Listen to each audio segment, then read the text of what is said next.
Alright, so magandang araw po sa inyong lahat, mga kabatids. Good morning. Um, Pag-usapan lang natin etong si Heidi Mendoza kasi naalala ko sinabi ni VP Sara dati na 'di ba ayaw nga niya sumagot sa mga tanong tungkol diyan sa confidential funds. Ini-snub niya o tinatarayan niya ang mga mambabatas natin na siya pong mga legitimate representatives, 'di ba, by the people. Ngayon, kaya nga ang tawag sa mga mambabatas ay representatives, 'di ba? Hindi po thieves, representatives ang tawag sa kanila. So mga kinatawan ng bayan. Meron silang meron silang mga kapangyarihan na siyang binabanggit din dito ni Heidi Mendoza. Naalala ko kasi sabi ni Sarah diyan, kaya nga meron tayong batas na bawal pag-usapan ang confidential fund. Fact check. Wala po tayong batas tungkol doon. There's no such law. Okay? Bakit? Because that will be contradicting to the confidential fund guidelines na isinulat mismo nito ni Heidi Mendoza. Sabi ni Heidi, sabi niya rito lecture to kay Sarah at sa mga DDS. Pag nagbigay ng accomplishment report, okay, accomplishment report po ibig sabihin nagasta na yung pera, di ba? So we are not, I believe at this point of accomplishment report, we are not yet talking about the liquidation with receipts, that certification, di ba? Now, sabi niya rito, pag nagbigay ng accomplishment report, it follows. Pwede kang tanungin. Pangalawa, hindi ho ba yung Congress meron silang tinatawag nating power of the purse? Kung saan ina-exercise nila ito in aid of legislation. Hindi lang legislation, kung hindi oversight. 'Di ba? Tama, meron silang ganyang klaseng mga kapangyarihan. Now, ano ba yung power of the purse na yan? Imagine sila yung mga tinalaga ng constitution natin na magbubusisi ng panukalang batas para sa pambansang buwis. Pambansang budget, 'di ba? Yung NEP, National Expenditure Program, na isinusumiti ng presidente ng Pilipinas sa loob ng isang buwan mula nang magbukas ang sesyon ng Kongreso. 'Di ba? At yan ay kanilang tatalakayin, bubusisiin nila yan. At kung di ako nagkakamali, hindi nga po nila pwedeng dagdagan ang allocation dyan.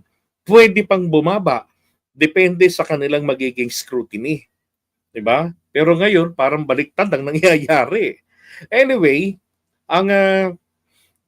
meron pa silang oversight function na anytime pwede naman nilang gawing mag-investigate. Kasi di ba, kayo nga nagbigay ng budget, ng approval sa budget eh.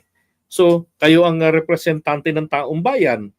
Diba? So yung accountability ng mga politiko natin, ng mga nagsasubmit ng mga liquidation reports nila diyan sa COA. So, hindi na nga hulugan nag-submit kayo ng liquidation reports. Yan na yung accountability ninyo. Hindi. Accountability is yung readiness, being always ready na sagutin. Diba? Panindigan yung inyong performance. Kung paano nyo performance sa paggasta ng pera ng bayan. Di ba? Dapat nakangiti pa kayo na sumasagot pag tinatanong. Bakit?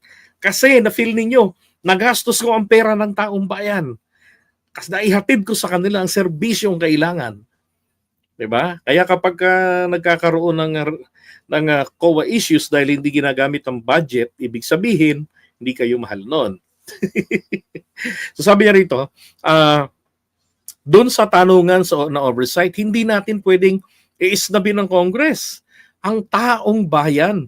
Paano nyo ginastos?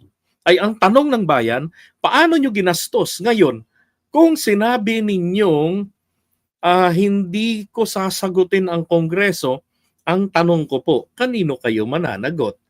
Right? Di ho ba yung Kongreso ay representative ng ating bayan o ng ating mga taong bayan? Correct. Di ba? Yung nangyari yung kina Sarah, di ba, kung ano-ano mga impaktong pangalan na yan, mga grocery, team grocery na nga yung tawag eh. Dati piatos lang yung sikat. Ngayon, ang dami ng mga naglilitawang mga panibago. Diba? So, ibig sabihin, continuously may nag-scrutinize na ang mga dokumento ni Sara ng OVP at ng DepEd na isinumiti po doon sa sa isang Committee on Good Government and Accountability. Right? Ay nako, so naglilitawan niya iba't ibang mga pangalan. So, ngayon, bakit naman gusto ko to si Heidi Mendoza na malagay bilang senadora? Aba, sabi ko nga nakakaintindi ito ng paggawa ng batas. In fact, isa kong maituturing na batas, no? Abagamat limitado, pero ito po ay para sa mga confidential funds. So, alam niya kung anong ginagawa niya. Alam niya kung anong gagawin niya ni Heidi Mendoza. And besides, meron po itong ipinaglalaban, no? Na dapat makasama nga ito ni Ping Lacson sa pagdating sa pag-scrutiny ng pondo ng bayan. 'Di ba? Yan ang ilagay natin ng mga ganyang klaseng mga senador, ang ilagay natin na nakapaligid sa ating Pangulo. Panahon ng 2025 po mga kababayan, linisin po natin ang Senado. Diba? And then kalahati nito, linisin naman po natin sa 2028. O magkakaroon tayo ng magandang at matinong bansa pagka ganun. Malinis ang Senado. Diba? Hindi yung puro mga komedyante, hindi yung puro mga kengko yung ating mga nailuluklok dyan. So for Sara Duterte, yung sinasabi mga DDS, yung sinasabi na merong batas, ilatag nyo kung anong batas nagsasabing bawal pag-usapan ng confidential funds. Bakit hindi pag-uusapan? Kung ang guidelines hindi sinasabing hindi pwedeng pag-usapan. Di ba? They just misinterpreted the term confidential fund or confidential na dapat talagang walang makakaalam. Ay, hayop. Ay, nako, may gali. Sabi, Sir JDB, maraming hindi nakakaintindi kay Senator Lacson, sad lang. Si Senator Lacson, magaling naman po si Lacson sa ganyan. Bakit aayaw-ayawan niyo si Lacson? Sino iboboto niyo? Si Bongo? Na hindi alam ang trabaho ng senador? Ang laman ng isip, ang paniniwala nila, ang trabaho nila maghatid ng ayuda?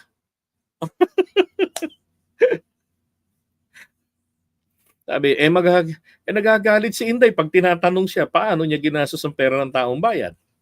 Di ba? Yan yung mga walang sense of accountability. Hindi po dapat talaga yan binabalik pa sa pwesto. Yan tama, fruits and vegetables po, mayaman tayo yung pag-preserves